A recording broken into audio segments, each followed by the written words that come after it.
আসসালামু আলাইকুম সবাইকে। আশা করি সবাই ভালো আছেন, সুস্থ আছেন। হঠাৎ লাইভে এসে বড় ধরনের বিস্ফোরণ ঘটালেন সাকিব আল হাসান।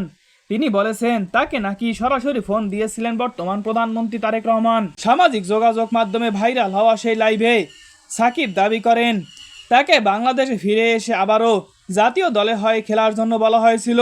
শুধু তাই নয়, সাকিবের ভাষ্য অনুযায়ী তাকে নাকি রাজনীতিতে যোগ দেওয়ার প্রস্তাব দেওয়া হয়েছিল। কিন্তু এখানেই আসে টুইস্ট। সাকিব বলেন কিছু রাজনৈতিক ব্যক্তিত্ব এবং দলের ভেতরে কিছু দালাল চাটুকার থাকার কারণে তিনি আর দেশে ফেরার সিদ্ধান্ত নেননি। আর রাজনীতি প্রসঙ্গে তিনি নিজের অবস্থান পরিষ্কার করে তিনি বলেন, আমি যদি কখনো রাজনীতি করি তাহলে শুধুমাত্র আমার আপা শেখ হাসিনার সঙ্গেই করব। এমন বক্তব্যের পর সামাজিক যোগাযোগ মাধ্যমে শুরু হয়েছে তুমুল আলোচনা ও বিতর্ক।